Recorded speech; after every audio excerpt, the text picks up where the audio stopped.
네, 오늘은 요한계시록 2장 1절부터 7절 말씀을 가지고 하나님의 말씀을 전하도록 하겠습니다.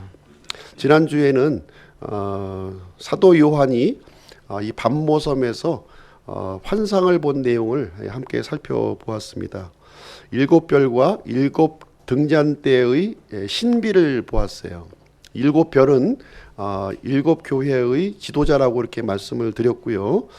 일곱 등잔대는 당시 소아시아에 있었던 일곱 교회라고 이제 말씀을 드렸습니다.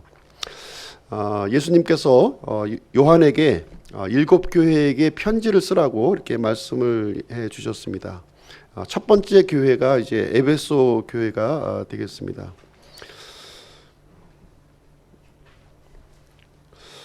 에베소에 대해서 한번 좀 오늘 살펴보기를 원하는데요.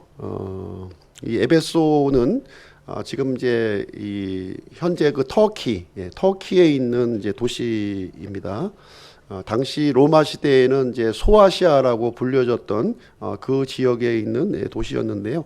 이 에베소라고 하는 뜻이 이 영어로 이제 달링이라고 하는 뜻이에요. 달링. 달링 무슨 말인지 아시죠? 다 이제 달링 하면 요즘 잘 안 쓰는데 예전에는 달링이라는 말을 이제 많이 썼는데 연인이라고 하는 뜻이에요. 연인. 이 에베소의 이름이 이제 연인이라고 하는 뜻을 가지고 있는데 예수님께서 이 에베소 교회에 어떤 모습으로 나타나셨을까 그 내용을 한번 살펴보는 그런 시간을 갖도록 하겠습니다. 우리 예수님이 우리 교회의 연인이 되신다는 거예요. 연인이 되신다, 달링이 되신다 이렇게 말씀을 해주고 있는데 우리가 믿음 생활을 이렇게 하면서 힘들게 하는 사람들이 있는 거예요. 굉장히 힘들다. 왜 힘들까? 힘든 이유가 무엇이냐면 이 예수님을 달링으로 지금 이제 받아들이지 않고 있기 때문에 그런 거예요. 예수님이 달링이면은 참 힘들더라도 힘든 게 힘들지 않은 것이죠. 그래서 우리가 믿음 생활하면서 우리가 이제 내가 하고 싶은 일을 다 하고 또 남는 것을 가지고 남는 시간을 가지고 우리가 이제 하나님 앞에 나아가려고 하니까 힘든 거예요. 힘든 겁니다. 내가 쓸 거 다 쓰고 하나님 앞에 헌금을 하려니까 힘든 거예요. 아까운 거예요, 이게. 근데 이 예수님을 나의 달링으로 생각하고 가장 최우선적인 가치로 내가 세워둔다면 시간이 아깝겠습니까? 물질이 아깝겠습니까? 그 무엇이 아깝겠어요? 가장 소중한 시간으로 우리가 우선적으로 그 자리를 우리가 배치를 하게 되는 것이거든요. 그렇게 한다면 어렵지가 않은 것인데 자꾸 이제 이 달링을 이게 나의 어떤 전반적인 영역에 한 부분으로만 이렇게 생각을 하다 보니까 굉장히 힘들어지는 거예요, 이게요. 힘들어지는 것이 반복되는 모습을 보게 됩니다. 오늘 이제 에베소 교회에 이제 예수님이 달링의 모습으로 이제 나타나셨는데 한번 그 내용을 한번 이제 살펴보도록 하겠습니다. 이 에베소는 이제 터키에 있는 이제 도시인데요. 지금 이제 이름이 바뀌었어요. 어떤 이름으로 바뀌었냐면 셀주크라고 하는 이제 이름으로 이제 바뀌게 되었습니다. 당시 그 에베소는 항구 도시였고요. 항구 도시였고 굉장히 중요한 요충지였습니다. 이 터키는 지금도 마찬가지지만 이 아시아와 유럽을 이렇게 잇는 어떤 교두보 같은 그런 지역이 바로 이제 터키인데 그 중에서 가장 중요한 역할을 했던 도시가 어디냐? 바로 에베소라고 하는 도시였다는 거예요. 항구 도시였습니다. 그래서 많은 사람들이 이제 이 에베소에 사람들이 몰려들었고요. 경제와 종교와 이 문화의 중심지가 되는 아주 큰 대형 도시가 바로 에베소 도시였습니다. 당시 소아시아에는 큰 도시가 이제 두 개가 있었어요. 두 개. 에베소하고 그다음에 버가모입니다. 버가모라고 하는 두 도시가 있었는데 이 버가모는 행정도시입니다. 행정도시. 그리고 에베소는 경제도시예요. 이제 미국으로 얘기하면은 지금 이제 그 행정도시가 어디죠? 미국의 행정도시 수도 워싱턴이고요. 경제도시는 어디예요? 경제도시 LA잖아요. LA 아닌가요? 그러니까 이 에베소 이 에베소는 LA와 같은 곳이다 보시면 돼요. 이렇게. 그리고 버가모는 워싱턴과 같은 그런 도시로 좀 이해하시면 되겠습니다. 큰 도시가 이제 두 도시가 있었고요. 에베소 그 당시의 인구는 몇 명이었느냐? 당시 인구는 25만 명 정도 되었을 것으로 이렇게 추정을 하고 있습니다. 그 근거로는요, 로마 시대 당시에는 이게 도시마다 원형 극장을 이렇게 만들었던 거예요. 원형 극장. 우리 보면은 이 그 스타디움 같은데 보면은 이렇게 그 계단식으로 이렇게 쭉 되어 있고 이렇게 경사지게 이렇게 해서 축구장 생각하시면 될 것 같아요. 그런 원형 경기장을 도시마다 이렇게 지었는데 그 도시 인구의 10분의 1 크기만큼 이 원형 경기장을 지었던 거예요. 그래서 에베소에 있었던 이 원형 경기장은 지금도 이제 보존이 되어 있는데 한 25,000명 정도 수용이 되는 그런 원형 극장이었습니다. 그래서 당시에 그 인구가 한 25만 명 정도 지금 이제 되었을 것이다 이렇게 추정을 하고 있는 것입니다. 한번 기회가 되시면 터키 여행도 한번 다녀오시는 것도 좋을 것 같고요. 저는 이제 유튜브를 통해서 이렇게 그 터키, 소아시아 7교회 이렇게 치면은 먼저 다녀오신 분들이 막 사진 찍어 놓은 게 많이 있어요. 그래서 그런 것도 한번 보시면 좋을 것 같다는 생각이 듭니다. 에베소 도시에서 이제 빼놓을 수 없는 명물이 있습니다. 아주 그 중요한 그 명물이 있는데 그것은 무엇이냐면 아르테미스 신전입니다. 아르테미스 신전인데요. 이 다이아나 신전이라고 부르기도 해요. 아르테미스 다이아나. 음악도 있지요. 다이아나 해가지고 음악도 있는데 그 유명한 그 여신을 얘기하고 있는 것입니다. 그래서 아르테미스는 사냥의 여신이었고 사람들에게 풍요를 주는 그런 여신이었다 이렇게 알려지고 있습니다. 이 아르테미스 신전에서는 이 그 예배가 끝나고 공공연하게 이런 섹스가 허용이 되었어요. 아주 난잡한 섹스가 되었고 아주 그 성적으로 문란한 행위가 여기서 진행이 되었다고 합니다. 그래서 이 아르테미스 신전이 너무나도 또 규모가 방대했습니다. 현재 이 현존하는 그 신전 중에서 큰 신전이 파르테논 신전이거든요. 파르테논인데 파르테논 신전의 4배 정도 규모로 지금 이제 추정이 되고 있어요. 지금은 이제 기둥 하나만 남고 다 폐허가 되어버렸는데 굉장히 큰 규모의 신전이었다 이렇게 얘기를 해주고 있습니다. 그래서 에베소는 이 아르테미스 신전을 중심으로 해서 모든 경제가 돌아간 거예요. 막 수많은 사람들이 이 신전에 몰려들었고 여기 와서 또 예배를 드렸고 또 사람들은 또 장사하기 위해서 이런 그 신전 용품들을 또 늘어놓고 이렇게 파는 그런 일들이 이제 많이 생겨났다고 하는 것입니다. 그래서 이 아르테미스 신전은 고대 7대 불가사의 중에 하나의 건축물로 지금 알려져 있습니다. 이 에베소 교회가 이제 세워진 거죠. 이 지역에 에베소 교회가 세워졌는데 이 사도 바울에 의해서 세워졌습니다. 사도 바울의 이 개척한 교회가 바로 이제 에베소 교회가 되겠습니다. 그래서 바울은 에베소를 이제 2번 방문해요. 2차 전도 여행 때 이제 잠깐 방문을 하게 되고요.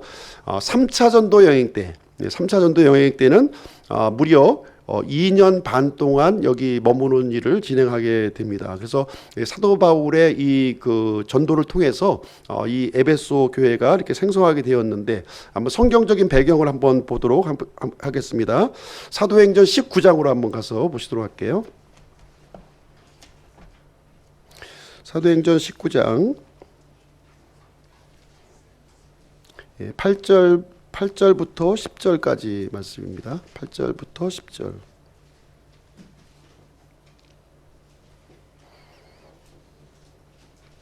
(208페이지고요) 제가 읽어드리겠습니다. 그가 회당에 들어가 석 달 동안 담대히 말하며 하나님의 왕국에 관한 것들을 강론하고 설득하되 여러 사람들은 굳어져서 믿지 아니하고 오히려 무리 앞에서 그 길을 비방하니 그가 그들을 떠나서 제자들을 분리시키고 두란노라 하는 사람의 학교에서 날마다 강론하니라. 이 일이 2해 동안 계속해서 이루어졌으므로 아시아에 거하던 모든 자들은 유대인이나 그리스인이나 다 주 예수님의 말씀을 들었더라. 예. 이제 사도 바울이 이제 에베소를 방문해서 거기에 유대인 회당들이 있었는데 회당에서 3달 동안 이렇게 하나님의 말씀을 전하니까 사람들이 받아들이질 않는 거예요. 마음이 굳어져 가지고 이 바울의 말을 믿지도 아니하고 오히려 바울을 비방하는 일이 이제 발생이 됐는데, 그래서 이제 바울은 어떻게 했느냐, 두란노라고 하는 사람이 세웠던 이 학교에 가서, 이제 보통 두란노 서원이라고 불려지는 곳이에요. 거기에 가서 이제 몇 해 동안요? 2년 동안 하나님의 말씀을 강론하게 되니까 이 아시아에 거하던 이 모든 사람들이 지금 이제 다 주 예수님의 말씀을 듣고 이렇게 예수님을 믿게 되는 그러한 일이 생겨났다. 이제 이렇게 얘기를 해주고 있습니다. 엄청난 그 이 돌풍을 사도 바울이 이 에베소라고 하는 지역에서 지금 이제 진행하고 있는데요. 19절 말씀도 한번 가서 보시겠습니다. 19절 20절 제가 한번 읽어드릴게요. 또 신기한 술수를 사용하던 자들 중에 많은 자들도 자기 책들을 다 가지고 와서 모든 사람 앞에서 태웠는데 그들이 그것들의 값을 계산하니 은화로 5만 개나 되었더라. 이와 같이 하나님의 말씀이 강력하게 자라고 세력을 얻으니라. 이 사도 바울의 이 복음 전도가 아주 그냥 뭐 폭발적이었던 거예요. 예, 이 우상 숭배하던 이 마술사까지도 다 그 자신의 그 이 믿고 있던 것을 버리고 이 마술책들을 다 불로 태워버리는 그런 일들이 이제 여기에 이제 일어나게 되었습니다. 이 에베소 지역이 완전히 발칵 뒤집어지는 이 바울의 이 그 하나님의 말씀과 이 복음 전도를 통해서 발칵 뒤집어지는 일이 이제 생겨나게 된 것입니다. 그러다 보니까 이제 문제가 생긴 거죠. 이 그 우상 숭배를 통해서, 이 다이아나 신전을 통해서 많은 사람들이 먹고 살았는데 이 먹고 사는 길이 막힐 정도의 일이 생긴 거예요. 지금 이 다이아나 여신을 이렇게 조그맣게 만들어 가지고 이것을 이제 그 구리로 이렇게 녹여가지고 이렇게 만들어서 팔았는데 장사가 안 될 정도로 굉장히 지금 이제 문제가 심각하게 벌어지게 되었습니다. 27절, 28절에 그 내용이 기록이 되어 있습니다. 27절, 28절. 그러므로 우리의 이 기술이 무시당할 위험에 놓였을 뿐 아니라 온 아시아와 세상이 숭배하는 위대한 여신 다이아나의 신전도 멸시를 당하고 그녀의 위엄도 훼손당하게 되었도다 하더라. 그들이 이 말을 듣고 진노가 가득하여 외치며 이르되 위대하시도다 에베소 사람들의 다이아나여 하면서 이제 이 사람들이 가장 중요한 가치로 여겼던 이 신전과 이 다이아나 여신에 대한 위엄과 훼손이 되었다는 거예요. 누구 때문에요? 이 바울의 복음 전파 때문에 훼손이 되었다고. 이제 문제는 이제 자기 장사가 안 되는 것인데 핑계를 이제 이 신전에 대면서 지금 이제 그 바울의 일행들을 압박하는 내용들이 여기에 기록이 되어 있습니다. 그래서 이 사도 바울에게 이 강력한 압박이 지금 이제 진행이 된 거예요. 그래서 이 바울의 일행들을 지금 이제 어디로 끌고 가냐면 그 뒤를 읽어보시게 되면 이 원형극장 안으로 막 끌고 들어가는 거예요. 그러면서 사람들을 이제 선동시키는 거죠. 다이아나 우리가 에베소의 이 자랑거리요, 에베소의 어떤 이 중요한 그 다이아나에 대한 이런 것을 강조하면서 이제 바울의 일행들을 압박하는 일이 생기게 되고 결국은 이제 바울이 이제 이 에베소를 떠나게 돼요. 떠나게 됩니다. 이제 사역을 마치고 떠나게 되면서 지금 많은 수의 믿는 사람들이 이제 생겨난 상태에서 지금 이제 떠나게 되는 내용이 사도행전 20장 한번 가서 보시겠습니다. 사도행전 20장. 사도행전 20장 29절부터 32절 말씀을 보시게 되면 이제 바울이 떠나면서 이 에베소 교회의 지도자들을 모아놓고 고별 설교하는 내용이 들어있는 거예요. 고별 설교. 그러니까 이제 본인은 떠나갔지만 참 하나님의 말씀을 통해서 구원받은 사람들이 걱정이 되는 거죠. 걱정되는 마음에서 이 당부하는 내용이 기록이 되어 있습니다. 사도행전 20장 29절부터 32절 보겠습니다. 29절부터 32절 제가 읽어드릴게요. 내가 이것을 아노니 곧 내가 떠난 뒤에 사나운 이리들이 너희 가운데로 들어와 양떼를 아끼지 아니할 것이요 또 너희 중에서도 제자들을 끌어내어 자기들을 따르게 하려고 왜곡된 것들을 말하는 사람들이 일어나리라. 그러므로 깨어서 내가 3년 동안 밤낮 쉬지 않고 눈물로 각사람을 훈계하던 것을 기억하라. 이제 형제들아 내가 너희를 하나님과 그분의 은혜의 말씀에 맡기노니 이 말씀이 너희를 능히 든든히 세워 거룩히 구별된 모든 자들 가운데서 너희에게 상속 유업을 주리라. 그래서 이제 바울이 떠나면서 이제 이 그 에베소 교회의 앞날을 이제 경고하면서 지금 이제 그 당부하는 내용이 여기에 기록이 되어 있는 거예요. 이제 앞으로 사나운 일이들이 지금 이제 올 것이라는 거예요. 그리고 우리 그 사도 바울이 전했던 이 말씀을 왜곡시키는 이 거짓 교사들이 지금 이제 에베소 교회에 지금 닥칠 것을 지금 얘기해주고 있으면서 사도 바울이 이제 하나님과 그분의 은혜의 말씀에 이 에베소 교회 성도들을 부탁하고 지금 떠나는 장면이 여기에 기록이 되어 있습니다. 그래서 이 에베소 교회는 굉장히 역사와 전통이 깊은 교회라는 거예요. 사도 바울이 개척을 했어요. 그리고 사도 바울의 후임으로 누가 이제 에베소 교회의 목회자가 되느냐 하면은 디모데가 목회를 합니다. 디모데에 이어서 두기고라고 하는 사람이 또 이어서 목회를 하게 되고요. 그리고 이제 마지막에는 사도 요한이 말년까지 지금 이제 이 그 에베소 교회를 지킨 것으로 지금 이제 기록이 되고 있는데 참 이 기라성 같은 지도자들이죠. 사도 바울, 그다음에 디모데, 그다음에 두기고, 사도 요한까지 이르는 굉장히 이런 교회가 어디 있어요? 이런 교회가 아주 참 어디 내놔도 손색이 없는 참 믿음의 거목들이 세운 교회가 바로 이 에베소 교회가 되겠습니다. 그리고 이 에베소 교회는 이 소아시아의 중심 도시였다 보니까 에베소 교회를 통해서 수많은 교회들이 개척이 된 거예요. 수많은 교회들이 개척이 되고 이렇게 이 교회가 든든하게 세워지는 그러한 일이 이제 생기게 되었습니다. 그래서 에베소 교회는 이 로마 제국의 이런 그 핍박과 박해도 이제 굴복하지 아니하고 믿음을 지켰던 가장 훌륭한 그런 교회로 지금 이제 소개가 되고 있습니다. 그래서 사도 바울이 떠난 뒤 이제 수십 년의 시간이 좀 흘러간 거예요. 수십 년이 흘러갔는데 이 기독교의 박해는 점점 더 아주 심해졌습니다. 점점 더 심해져서 이제 AD 70년 경에는 이제 예루살렘이 이 디도 이제 황제에 의해서 이제 예루살렘이 완전히 또 멸망하는 일이 이제 발생이 되었고, 디도 황제에 이어서 도미티안 황제라고 하는 사람이 또 이제 아주 강력한 통치자가 또 일어나서 기독교를 이제 박해하는 일이 일어나게 되었습니다. 그래서 이제 교회는 풍전등화의 위기에 놓인 거예요. 그래서 더 이상 이렇게 회당에서 모이거나 이렇게 건물에서 모일 수 없었고요. 지하 이 무덤 아니면 그런 그 지하 땅굴을 파가지고 지금도 소아시아의 그 갑바도기아에 가보시게 되면 석회암 동굴 그 안쪽에 그 지하 도시를 이렇게 건설해가지고 그 안에서 이제 믿음 생활을 했던 흔적이 지금도 이제 발견이 되고 있는 그런 상황이 되겠습니다. 이런 상황에서 이제 이 사도 요한은 이 반모섬으로 유배를 당하는 이야기를 이제 지난 주에 이제 말씀을 드렸습니다. 이 반모섬에서 이제 사도 요한이 이제 기도를 하고 있는 중에 누구를 위해서 기도를 했을까요? 이 핍박받고 있는 이 교회들을 위해서 아마 마음의 품을 꾸서 아마 기도를 했을 것입니다. 그때 이제 예수님께서 이제 사도 요한에게 환상으로 이렇게 나타나셔서 7별과 7 등잔대의 신비를 여기서 알려주게 된 거예요. 그래서 요한은 이제 예수님을 보자마자 어떻게 되었습니까? 그 엄청난 모습을 보고 죽은 자 같이 이제 쓰러지게 되는 일이 생겨나게 되었는데, 그래서 예수님께서 요한을 위로하시고 그리고 7 교회를 향한 편지를 기록하라는 말씀을 주시게 됩니다.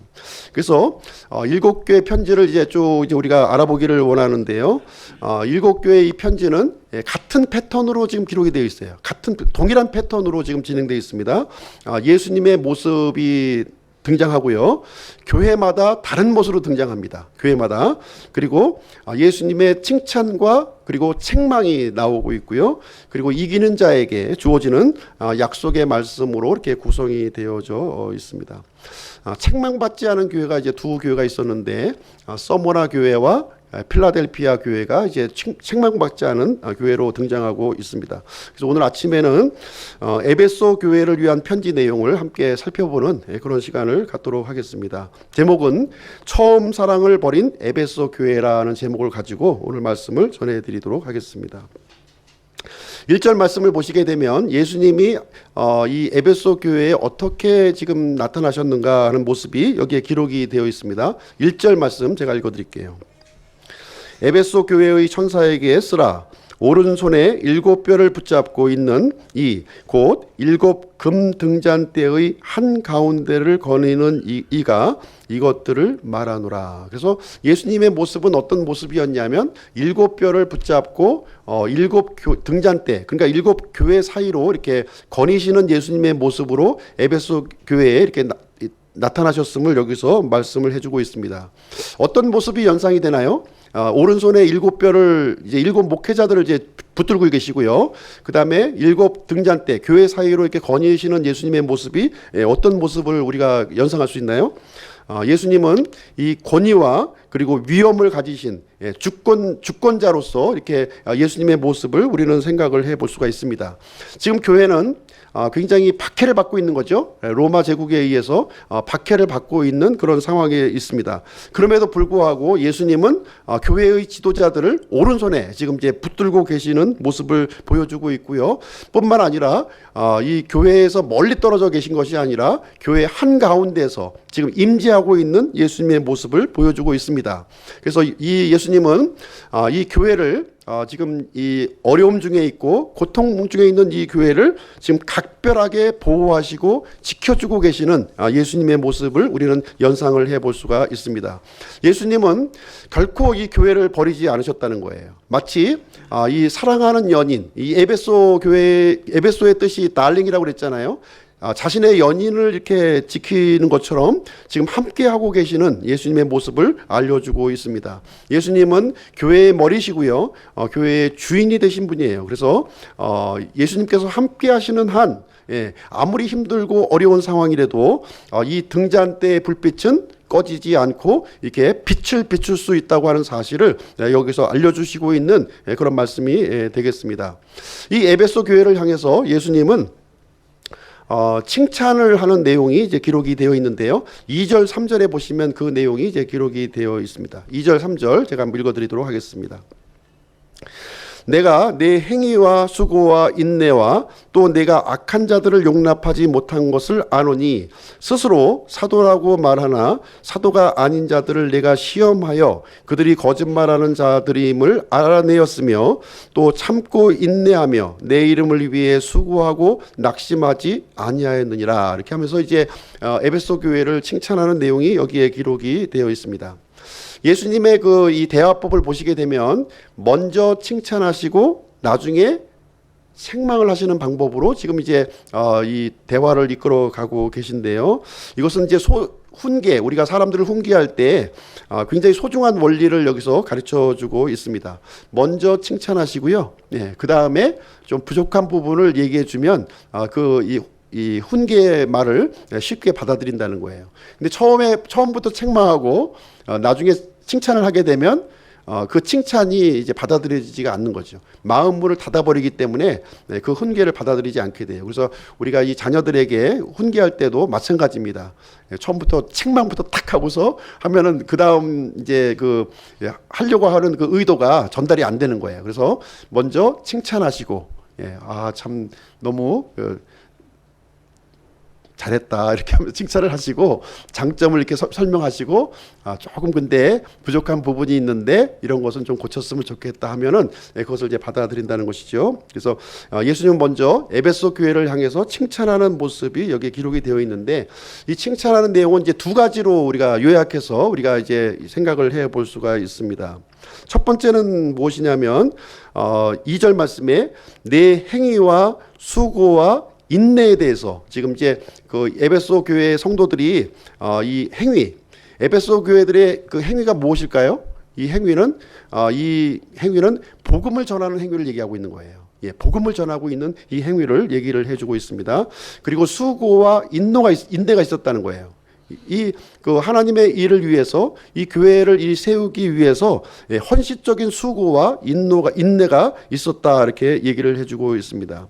이 수고와 인내라고 하는 이 단어를 우리가 좀 생각을 해보게 되면요, 이 수고하는 사람은 우리가 많이 찾아볼 수가 있어요. 그러나 이 수고를 이렇게 지속적으로 하는 사람은 좀 찾아보기가 힘들다는 거예요. 예. 그래서 일정 부분 내가 이제 수고하는 사람들은 많이 이제 있지만 계속적으로 이 어려움에도 불구하고 인내하면서 수고하는 사람은 그렇게 많지 않은 사람을 우리는 보게 되는 것입니다. 그러나 이 에베소 교회는 수고를 했을 뿐만 아니라 지속적인 인내심을 가지고 이 주님의 일을 위해서 수고했다고 하는 사실을 여기서 우리에게 말씀을 해주고 있습니다. 얼마 전에 이제 산을 제가 올라갔다 왔는데요. 산을 올라가게 되면 이제 배낭을 하나씩 짊어지잖아요. 예. 근데 산 올라가는 게 굉장히 힘들어요. 힘든데 다른 사람의 배낭까지 내가 짊어지고 올라가기는 대단히 힘든 거죠. 그렇죠? 예. 근데 이 에베소 교회 성도들은 자신의 짐을 지었을 뿐만 아니라 다른 사람의 짐까지 이렇게 대신해서 짊어지는 그러한 수고를 했음을 여기서 보여주고 있는 것입니다. 그러면 어떻게 해서 이 에베소 성도들은 이렇게 행위와 수고와 인내라고 하는 이런 그 소중한 것들을 이제 하게 되었는가? 그 비결이 여기에 이제 기록이 되어 있는 거예요. 이 비결이 이 3절 말씀에 그 비결이 여기에 기록이 되어 있습니다.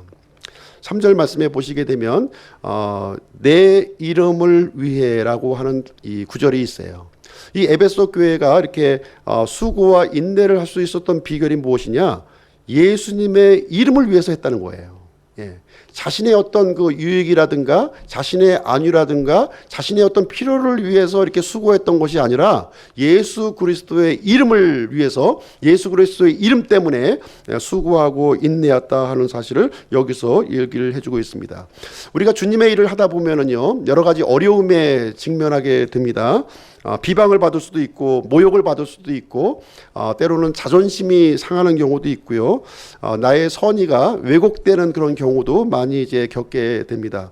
그럼에도 불구하고 우리가 주님의 일을 우리가 중단하지 아니하고 인내하는 이유가 뭐냐? 바로 나를 생각한다면 중단하고 말 거예요. 그러나 주님의 이름을 위해서 주님의 이름을 위해서 우리는 기꺼이 인내하고 수고할 수가 있었던 것인데 에베소 성도들은 그런 모습을 보였다는 것을 우리에게 알려주고 있는 것입니다.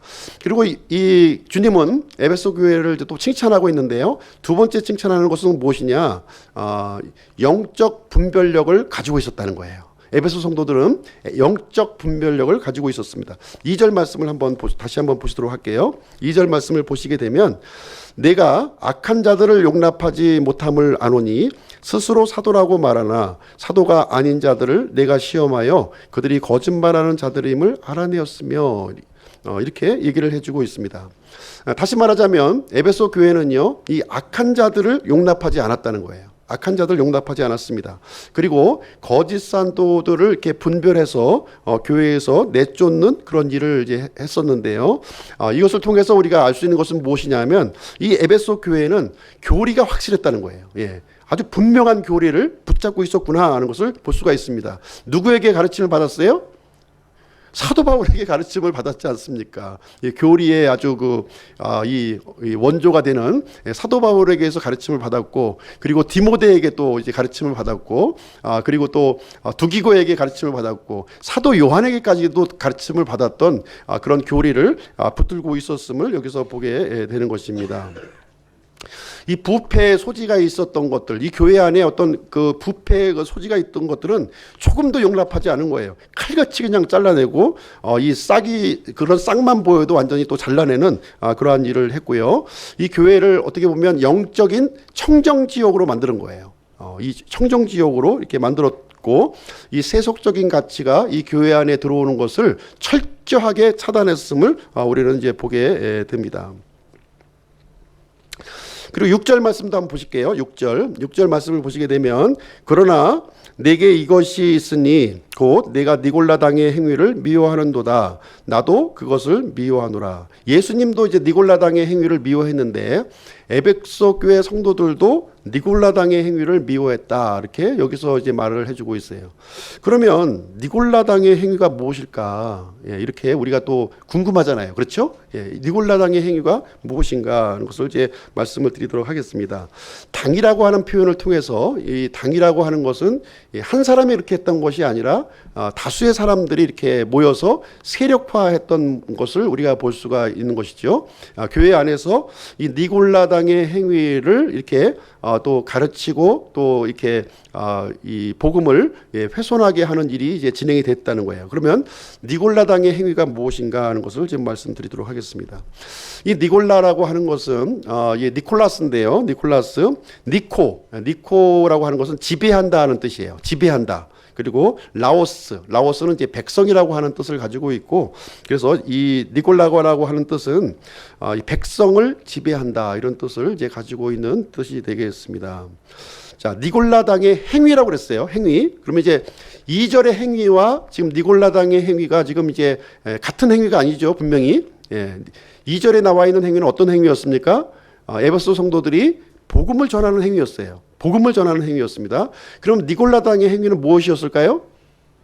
당연히 복음에 반대되는 행위를 했을 것이다 하는 것을 우리는 미루어 짐작을 할 수가 있는 것이죠. 에베소 교회 성도들은 사도 바울로부터 이 전수받았던 이 복음의 행위를 지금 이제 전했는데요. 그런데 이 니골라당은 이 복음의 행위를 전하는 것이 아니라 복음에 반대되는, 복음을 이게 희석시키는 그러한 그 행위를 진행했음을 우리는 유추해서 생각을 해볼 수가 있습니다. 그러면 사도 요한 당시에 이 복음을 훼손했던 그런 사상이 무엇이 있느냐 하는 것을 우리가 생각을 해보면 이 니골라당의 행위가 무엇인지 우리는 알 수가 있는 거예요. 사도 바울 당시에 아주 성행했던 이단 사상이 있었던 거예요. 그것이 무엇이냐면 바로 영지주의 사상이었다 하는 것입니다. 영지주의 사상. 그래서 이 니골라당의 행위는 바로 우리는 영지주의 사상이라고 하는 것을 쉽게 우리는 생각을 해볼 수가 있는 것이었고요. 이 니골라당의 이 행위는 복음을 심각하게 훼손하는 일이었어요. 복음을 심각하게 훼손하는, 마치 복음처럼 이렇게 포장을 했지만 이 복음을 훼손하는 그런 것이었다는 것이죠. 영지주의 사상이 이제 어떤 것이냐 하는 것을 말씀드리면 이원론적인 사상을 갖고 있는 거예요. 이원론적.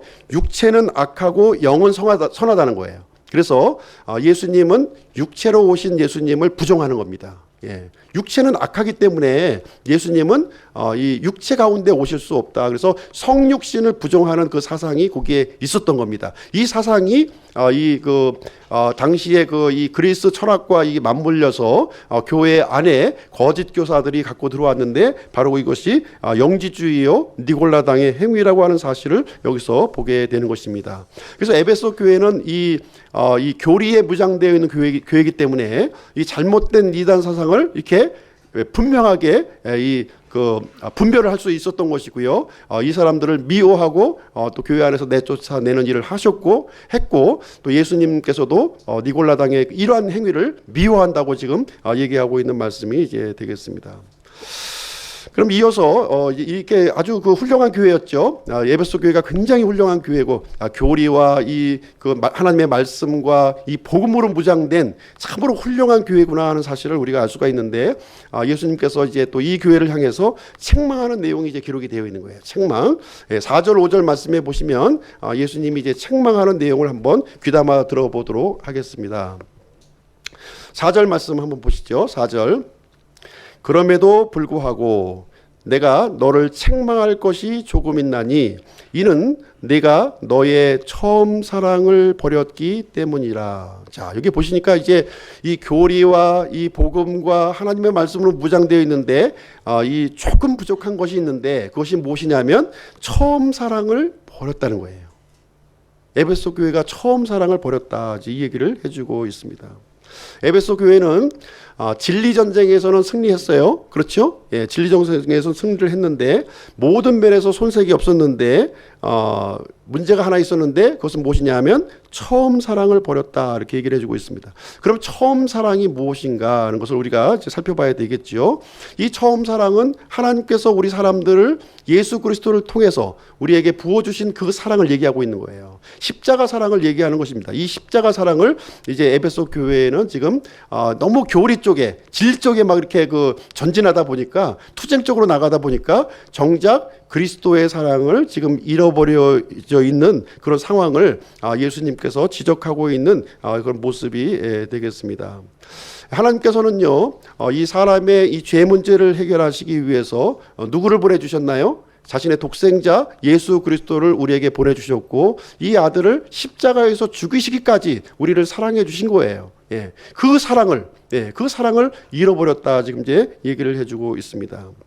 우리가 구원받고 나서요, 진리를 추구하고 교리를 추구하고 거룩을 추구하는 것은 마땅한 일이에요. 그렇죠? 마땅히 추구를 해야 됩니다. 그럼에도 불구하고 우리는 이 십자가 사랑, 그리스도의 사랑을 우리는 놓쳐서는 안 된다고 하는 사실을 우리 예수님께서 우리에게 말씀을 해주고 있습니다. 우리가 진리, 교리, 거룩을 추구하면서 궁극적으로 도달해야 될 목적지가 어디예요? 그리스도의 사랑이라는 거예요. 그리스도의 사랑이 그 목적지가 있는데 그 목적지를 잃어버리고 진리, 거룩, 이 하나님의 말씀에만 머물러서는 안 된다고 하는 사실을 여기서 우리에게 알려주고 있는 것입니다. 에베소 교회는 잘못된 것을 찾아내고 정지하는 일을 이렇게 했어요. 그리고 잘못된 것을 교회 안에서 이 세속적인 것들이 자리 잡지 못하도록 했습니다. 이것은 좋은 일이에요. 그럼에도 불구하고 여기서 머물렀다는 거예요. 여기서 머무르고 그리스도의 사랑으로 가지 않았음을 우리에게 말씀을 해주고 있습니다.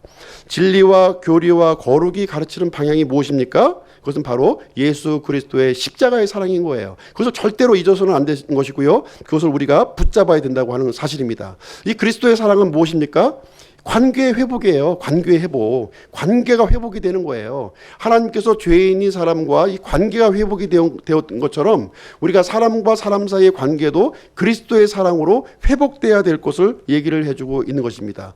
우리가 이 교리를 붙잡으면서 그리스도의 사랑을 놓쳐서는 절대로 안 된다는 겁니다. 너무 그리스도의 사랑에만 집착을 해서 또 교리를 또 잊어버려서도 안 되는 것이고요. 이것이 적절하게 균형을 갖춰야 될 것을 예수님께서는 우리에게 가르쳐 주시고 있는 말씀이 되겠습니다. 그래서 그리스도의 사랑이 빠진 이 교리, 그리스도의 사랑이 빠진 이 진리, 그리스도의 사랑이 빠진 이 거룩은 의미가 없는 거예요. 껍데기에 불과한 겁니다. 그리스도의 사랑이 같이 이렇게 융합돼서 움직일 때에 그것이 진정한 이 주님께서 원하시는 그런 이제 믿음이 되겠습니다. 이 거룩과 교리와 하나님의 말씀, 진리만 이렇게 붙들게 되면은 사람이 어떤 모습으로 바뀌어지게 되냐면요, 이기적이고 독선적이고 이렇게 비판적인 정죄하는 그런 사람으로 전락을 해버리게 되는 것입니다. 그래서 진리와 이 그리스도의 사랑은 함께 가는 두 바퀴의 수레바퀴라고 우리가 이해를 하시면 되겠습니다. 그래서 성경은 균형을 가르치고 있는 거예요. 균형을 가르치고 있는 것입니다. 이게 자꾸 이제 시간이 흘러가면서 우리는 사람들은 이렇게 이 치우치는 쪽으로 갈 수밖에 없는 거예요. 하나님을 떠나게 되면 이렇게 죄악으로 치우치게 되고요. 하나님을 믿는 가운데 있다 할지라도 너무 말씀하다 보면은 이게 한쪽 방향으로 치울 수밖에 없는 겁니다. 그래서 우리는 이 진리와 이 그리스도의 사랑을 이렇게 균형 잡힌 그런 믿음을 우리가 가져야 될 것을 말씀을 해주고 있습니다. 이 성경 말씀을 아는 지식이 굉장히 중요해요. 중요합니다. 그렇지만 지식에 머물게 되면 교만과 우월감에 우리가 빠지게 된다고 하는 사실입니다. 거룩이 중요해요. 거룩이 중요한데 이 사랑이 빠지게 되면 어떻게 돼요? 사람이 이렇게 폐쇄적인 사람으로 이렇게 전락하게 되는 모습을 우리는 보게 되는 것입니다. 말씀이 중요합니다. 말씀이 중요한데 기도가 없는 이 말씀은 이 말씀에 생명력이 없다는 거예요. 그래서 균형 잡힌 그 믿음을 예수님께서는 우리들에게, 물론 에베소 교회에게 하는 말씀이기도 하지만 우리 현대에 있는 우리 그리스도인들에게도 동일한 말씀을 해주시는 말씀이 되겠습니다. 그리고 이제 이 예수님께서는 이 책망을 또 주시면서 책망만 하신 것이 아니라 해결책을 또 주시고 있습니다. 해결책. 우리가 그 병원에 가면은 이제 병에 대한 진단을 해주고요. 그 다음에 뭘 해줍니까? 처방을 해주잖아요. 그렇죠? 마찬가지로 처방을 해줍니다. 5절 말씀 한번 보실게요. 예수님의 처방을 한번 보시도록 하겠습니다. 5절 우리 함께 한번 읽어보시도록 할게요. 함께 시작. 그러므로 내가 어디로부터 떨어졌는지 기억하고 회개하며 처음 행위를 하라. 만일 그리하지 아니하고 내가 회개하지 아니하면 내가 속히 내게 가서 내 등잔대를 그것의 자리에서 옮기리라. 예. 여기에 보시면 이제 예수님께서 세 가지 해결책을 우리에게 주십니다. 첫 번째 해결책이 뭐예요? 어디로부터 떨어졌는지 기억하라는 거예요. 예. 도대체 어디서부터 문제가 생겼는가 이걸 한번 기억을 해보라는 겁니다. 더듬어서 내가 이렇게 왜 교만하고 메마르고 정죄의식에 빠져 있는가 하는 것을 보는 거예요. 내가 믿음이 있느라고 생각을 하지만 정작 내 마음속을 돌아보았을 때 이렇게 평안함이 없고 메마르고 어떤 정죄의식에만 가득 차 있다면 한번 더듬어서 한번 가보라는 겁니다. 두 번째는 무엇이냐 하면 회개하라는 거예요. 회개하는 것이 필요하다 얘기해 주고 있고요. 세 번째는 처음 행위를 하라 이렇게 알려주고 있습니다. 이 세 가지 해결책을 이제 나의 해결책으로 나의 처방전으로 받아들이는 사람들에게 복이 있는 거예요. 복이 있는 것을 얘기. 만약에 이 일을 하지 아니하면 주님께서 말씀하시기를 내 등잔대를 옮기겠다고 이렇게 말씀을 해주셨어요. 이 등잔대를 옮긴다고 하는 것은 무엇이에요? 더 이상 그리스도의 영광의 빛을 비추지 못하도록 이렇게 하겠다는 거예요. 주님께서는 우리에게 요구하시는 것이 뭐예요? 예수님의 빛이 우리를 통해서 이렇게 비춰지기를 원하시고 있는 것인데 만약에 이 회개치 아니하고 처음 행위로 돌아가지 아니하면 그 빛을 꺼버리겠다고 이렇게 말씀을 해주고 있습니다. 이 불을 꺼버리는 게 예수님의 목적이 아니에요. 꺼버리는 게 목적이 아니라 이 꺼버리지 않도록 이렇게 올바른 자리에 돌아오라고 하는 이제 말이 되겠습니다. 어떤 아이가 이제 부모 말을 굉장히 막 안 들어요. 안 들으니까 너 나가 집에. 그러면 집에서 나갔어요. 그 아이가. 집에 나간 거예요. 그냥. 너 왜 나갔니? 그러니까 나가라고 그랬잖아요. 그러는 나가라고. 근데 이 아이는 뭘 들은 겁니까? 부모의 사운드를 들은 거예요. 그렇죠? 부모의 그 소리를 들은 겁니다. 소리. 집 나가라고 하는 소리를 들은 거예요. 근데 부모는 무슨 얘기를 한 겁니까? 말 잘 듣고 집에서 지금 이렇게 있으라고 지금 의도로 얘기한 건데 지금 너 집 나가. 그러니까 이 아이는 나가라고 했으니까 나가야지. 이렇게 한 거예요. 하나님의 말씀을 이렇게 받아들이면 안 된다는 거예요. 이 소리로 받아들이시면 안 되는 거예요. 하나님의 말씀은 하나님께서 말씀하시는 그 의도를 우리가 발견하고 그 의도 가운데 머무는 것이 더 중요한 겁니다. 그래서 내가 어디서 떨어졌는지 기억하고 회개하고 처음 회개를 하는 것이 중요한 것이지 등잔대를 옮기려고 이런 말씀을 하시는 것이 아니다 하는 것을 얘기를 해주고 있습니다. 우리 독립침례교회 그 성도님들이 이제 이렇게 보게 되면 특징들이 있어요. 특징들이 이렇게 가만히 보면은 우리 교회도 아마 좀 이 전반적인 이런 정서상 예외는 아니라고 이렇게 생각을 하는데요. 진리를 사모하고 이 열정적인 마음이 있습니다. 마치 투사와 같은 이런 그 마음이 이 불타오르는 마음이 있어요. 이것은 굉장히 좋은 강점입니다. 주님께서도 이 부분은요 칭찬하시는 부분이고 굉장히 강점이에요. 대부분의 교회 성도들이 성경 말씀을 안 읽는 거예요. 그냥 내 생각대로 이제 다니면서 이제 교회 다니는 사람들이 대부분이에요. 그렇지만 우리 독립침례교회 우리 그 진영의 성도님들은 하나님의 말씀이 무엇인가, 뭐라고 얘기하고 있는가 하는 이런 부분에 대해서 굉장히 알려고 애를 쓰려고 하는 마음이 굉장히 강한 열정이 있는 것을 가지고 있습니다. 성경을 바르게 하는 것은 굉장히 중요한 일이에요. 그런데 이 성경을 너무 지식적으로만 접근하게 되면 교만하고 우월의식을 우리가 갖게 된다고 하는 사실을 말해주고 있어요. 그래서 하나님의 은혜를 채우려고 하지 않은 거예요. 내 마음속에 지식을 채우려고는 하는데 하나님의 은혜를 채우지 않으려고 그러는 거예요. 그래서 우리가 교만한 마음을 품게 되는 순간 더 이상 하나님의 은혜가 들어오질 못하는 거예요. 차단막이 생겨가지고서. 그래서 우리는 겸손하고 부드러운 마음을 품었을 때 하나님의 은혜가 우리 안에 들어오게 되는 거예요. 우리 마음을 부드럽게 하는 길이 무엇입니까? 우리 마음을 부드럽게 이렇게 아주 겸손하게 부드럽게 하는 이유는 그 방법은 회개하는 거예요. 회개하는 것이 바로 우리 마음을 부드럽게 하는 것이다 하는 것을 우리에게 알려주고 있어요. 그래서 교만한 사람은 절대로 회개하지 않습니다. 자기 고집을 버리지 않아요. 근데 주님께서 원하시는 것은 무엇이냐 하면 회개하는 마음, 이 마음을 가질 것을 우리에게 말씀을 해주고 있습니다. 그래서 이 첫사랑, 처음 사랑, 처음 행위를 가지기 위한 가장 그 열쇠가 되는 내용이 무엇이냐? 바로 회개가 정답이라는 거예요. 회개 이렇게 하면은 정답인 거예요. 이것을. 그래서 이 회개는 4단계의 회개가 있습니다. 4단계의 회개를 제가 말씀을 드리도록 하겠습니다. 첫 번째 회개는 무엇이냐면요, 생명을 얻는 회개예요. 우리가 구원받을 때 처음에 하는 그런 회개예요. 내가 죄인임을 깨닫고 예수 그리스도께서 나의 주인이시요 나의 하나님이라고 하면서 이게 돌아서는 것, 이것이 첫 번째 회개요, 생명을 얻는 회개입니다. 구원을 받는 회개예요. 이것이 있어야만 우리는 구원을 받는 거예요.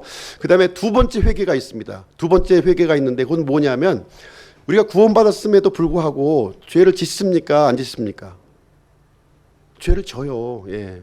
그러면 그때마다 회개하라는 거예요. 그 죄의 자리에 계속 머물지 말고 회개하라는, 돌이키라는 거예요. 이것이 굉장히 중요한 두 번째 단계의 회개가 되겠습니다. 이것은 매일같이 회개해야 되는 거예요. 요한일서 1장 9절에 있는 말씀처럼 이렇게 죄를 지을 때마다 자복하고 회개할 때 하나님께서 우리를 정결함 가운데 인도해 주신다, 이렇게 말씀을 해주고 있습니다. 그러면 세 번째 회개를 말씀드리도록 할게요. 세 번째 회개. 이 세 번째 회개는 뭐냐면 조금 고급 회개입니다. 이거는 요게 좀 요 단계를 우리가 해야만 굉장히 마음이 부드러워지는 거예요. 마음이 겸손해지는 겁니다. 그 무슨 회개냐면 선을 행하지 않은 것에 대한 회개예요. 잘못한 것에 대해서 당연히 회개를 해야 되겠죠. 그러나 선을 행하지 않은 것이 있다는 거예요. 내가 마땅히 행해야 될 선이 있는데 침묵하고 말하지 아니하고 그런 이것이 있다는 거예요. 그 부분에 대해서도 우리가 회개가 이루어져야 된다는 것을 얘기해 주고 있습니다. 이것은 조금 이제 더 이 죄에 대해서 민감해져 있는 단계에 들어가게 되면 이거를 이제 깨우치게 되는 것이고요. 이것을 통해서 마음의 겸손함과 부드러움을 우리는 간직을 할 수가 있습니다. 마지막 네 번째 회개, 이거는 그 회개의 최고봉이에요. 최고봉. 이거는 아무나 할 수 있는 회개가 아닌데 이 부분까지 설명을 드리도록 하겠습니다. 저도 이 부분까지는 좀 잘 안 되고 있는 부분이고요. 이 하나님께서 우리 그 성도들의 삶에 대한 기준점을 정해 놓으셨습니다. 그렇죠? 기준점이 어디예요? 하나님께서 우리 믿는 사람들에게 정해 놓으신 기준점. 그 기준점은 예수 그리스도의 장성한 분량입니다. 장성한 분량. 그러니까 예수 그리스도의 장성한 분량에 도달하지 못한 부분에 대한 회개예요. 예. 그러니까 뭐 항상 회개해야 되는 거죠. 항상. 예. 우리는 그런 마음을 이제 갖게 되면 가질수록 우리 마음은 부드러워지고 주님의 첫사랑과 하나님의 은혜가 우리 속으로 폭포수 같이 부어지는 그런 경험을 하게 되는 것을 말씀을 해주고 있습니다. 이 사도 요한은요, 반모섬에 한 1년 6개월 정도 유배를 했는데 그 중에 도미티안 황제가 죽었어요. 예. 왜 죽었는지 알 수는 없지만 도미티안 황제가 죽으니까 이제 유배에서 풀려나서 에베소 교회로 이제 사도 요한이 이제 돌아왔습니다. 이 사도 요한은 죽을 때까지 한 가지 설교만 한 거예요. 한 가지 설교. 그 설교가 무엇일까요? 한 가지 설교. 서로 사랑하라. 서로 사랑하라. 이 설교만 죽을 때까지 설교했습니다. 그래서 우리가 사도 요한을 어떤 사도라고 불러요? 사랑의 사도라고 부르는 겁니다. 가장 목적지, 우리 믿음의 종착지, 이 진리를 우리가 붙잡고 교리를 붙잡고 이 복음을 붙잡는 궁극적인 목적이 무엇이냐? 사랑하라는 거예요. 사랑하는 거. 거기에를 이제 얘기를 해주고 있는. 그래서 에베소 교회에는 그 부분이 조금 부족했어요. 부족했지만 예수님께서 이 책망을 하고 있는 말씀을 하고 있습니다. 그래서 우리는 하나님과의 관계만 생각해서는 안 돼요. 우리가 성도들과의 관계를 우리가 생각을 하고 우리가 나만 믿어서는 안 돼요. 나의 가족도 이렇게 그리스도의 사랑 가운데 그리고 바른 진리와 바른 교리 가운데 머물러야 된다고 하는 이런 긍휼한 마음을 우리가 갖고서 끊임없이 이것을 붙들고 기도하고 또 매달려야 할 부분이라고 하는 것을 말씀을 해주고 있습니다. 그래서 믿음 생활하면서 이 성도들 간의 이 사랑을 우리가 놓친다면 굉장히 중요한 게 빠진 거예요. 우리 다 같이 요한일서 4장 한번 가서 보시겠습니다. 요한일서 4장. 요한일서 4장 20절 말씀 보겠습니다.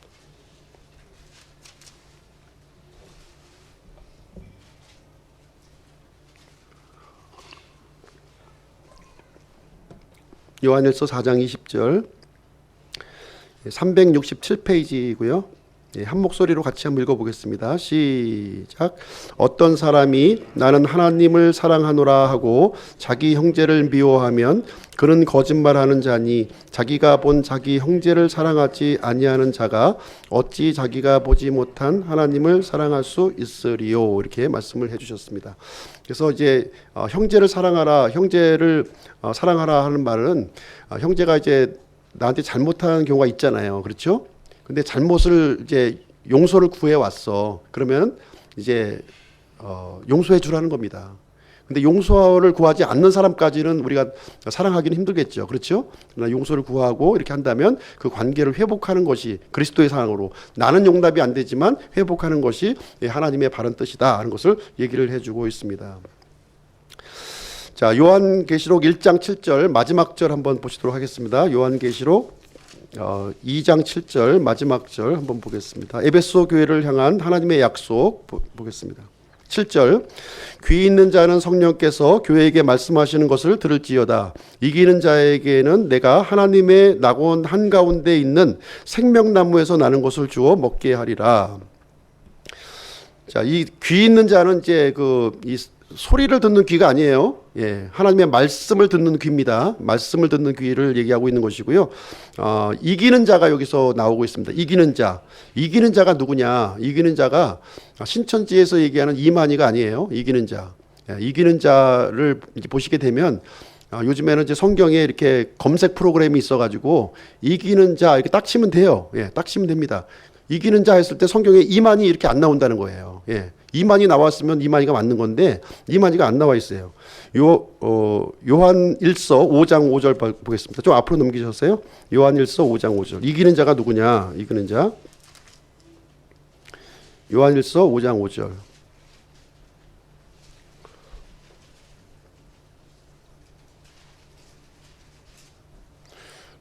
이기는 자가 또 이만이라고 그러니까 거기 홀가닥 넘어가시는 분들도 있어요. 보니까. 예. 요한일서 5장 5절 같이 읽겠습니다. 시작. 예수님께서 하나님의 아들이심을 믿는 자가 아니면 누가 세상을 이기는 자냐. 예, 그래서 예수 그리스도의 믿음을 가진 자, 이 사람들이 바로 이제 이기는 자다 이렇게 얘기를 해주고 있습니다.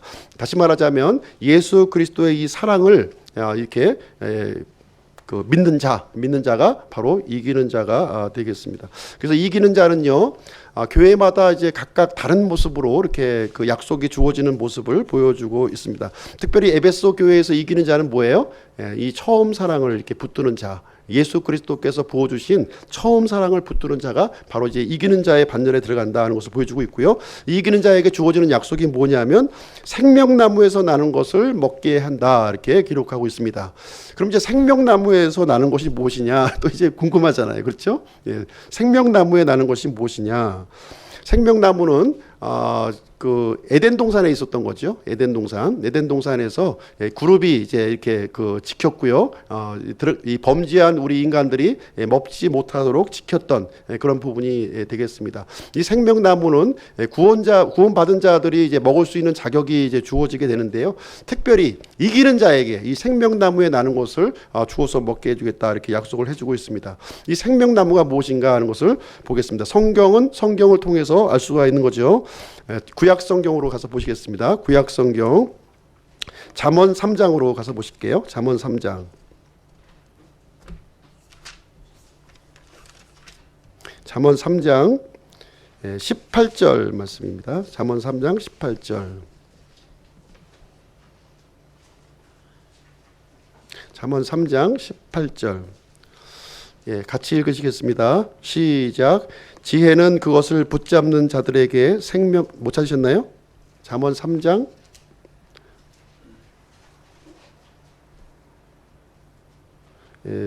구약성경 788페이지. 네. 같이 읽겠습니다. 시작. 지혜는 그것을 붙잡는 자들에게 생명나무니 그것을 간직한 자는 다 행복하도다. 우리가 구원받는 게 목적입니까? 아니면 하나님과 더불어서 행복하게 사는 게 목적입니까? 구원받는 게만 목적이 아니에요. 구원받고 그 다음에 하나님과 행복한 삶을 누리는 것까지, 그것이 이제 우리가 목적인데요. 그것은 생명나무를 통해서 주어진다는 거예요.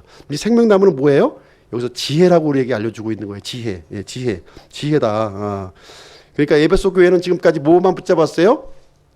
진리의 지식만 붙잡은 거예요. 지식만. 그렇죠? 네, 지식만 붙잡은 거예요. 그래서 이기는 자에게는 뭘 줘요?